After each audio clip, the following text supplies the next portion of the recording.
আমাদের সবার ভাবা উচিত যে আমাদেরকে বুঝিয়ে দিয়েছে ভগবান যে আমরা অন্ধ, জরাজীর্ণ, কাম, ক্রোধ, লোভ, মোহ, মাৎসর্যের 6টা বেগের মধ্যে আমরা আবৃতম।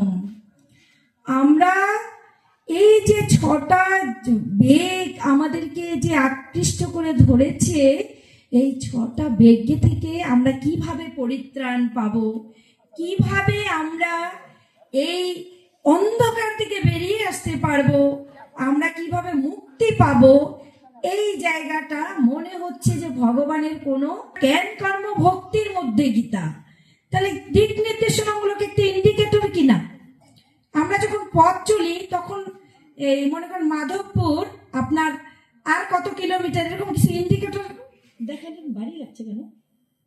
এরকম হলুদ মাইল ফলক গুলো দেখায় না? এটাও কিন্তু আমাদের একটা ইন্ডিকেটর যে তোমরা 6টা বেগের মধ্যে আবৃত হয়ে আছো, যেমন সন্তানটা জরায়ুর মধ্যে যেভাবে লুকিয়ে থাকে। তাহলে এই জায়গাটা থেকে তোমাদের পরিত্রাণের উপায় কি?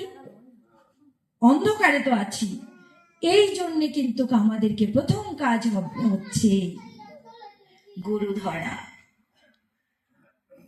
গুরু ধরে কৃষ্ণ ভজিলে তারে কৃষ্ণ নাহি ত্যাজে, আর সব মরে অকারণ। সারাদিন যত কিছুই করি না, গুরু ধরতে হবে। গুরু নিয়ে কোনো কথা নেই আমার। সদ্গুরু, গুরু হচ্ছে নিত্যানন্দ তত্ত্ব, গুরু হচ্ছে আমাদের রাধারানীর তত্ত্ব। তাহলে গুরু নিয়ে কথা বলার দুঃসাধ্যি আমার আছে? সদ্গুরু, যে আমার অনুরোধ সদ্গুরু দ্বারা দীক্ষিত হবেন। সদ্গুরু দিয়ে আপনাদের, কারণ গুরু করো কোটি কোটি, শিষ্য করিও না একটি। কত বড় হিসাব! গুরু কোটি কোটি করা যাবে, শিষ্য একটিও করা যাবে না। এই শিষ্য কেন করা যাবে না? শিষ্য যতক্ষণ পার না হতে পারবে, ততক্ষণ আমাদের গুরু মহারাজ কিন্তু পারতে পারবে না, যেটা শাস্ত্রীয়। এই জন্যে আপনারা সদ্গুরু ধরে, আমাদের মতো আমরা যে সদ্গুরু ধরেই প্রথম হচ্ছে গোবিন্দের চরণে ফুল বেলপাতা আমাদেরকে দিতে হবে। এখন প্রশ্ন হচ্ছে, তাহলে আমরা অন্ধকার কেন দিল? ধৃতরাষ্ট্রকে কেন দেখালো? এটা থেকে আমরা কিছুটা বুঝতে পেরেছি যে আমরা অন্ধকারে আছি। এই জাগতিক টাকা পয়সা, ধন, রূপ, যৌবন, এগুলো কিচ্ছু যাবে না।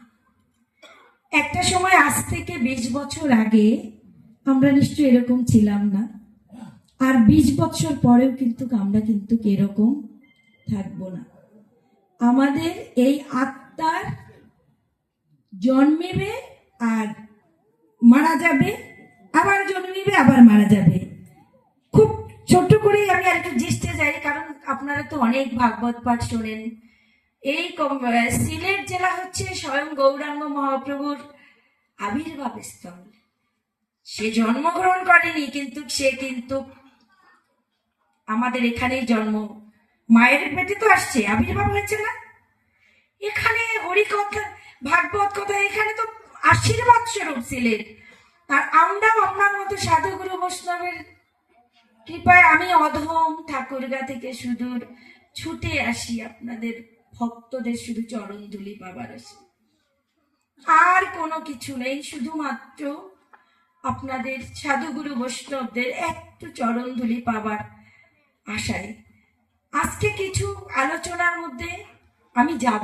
কিছু জিস্ট জায়গাগুলো আমাদের ভাবনায় ভাবা দরকার। আর কতদিন, আর কত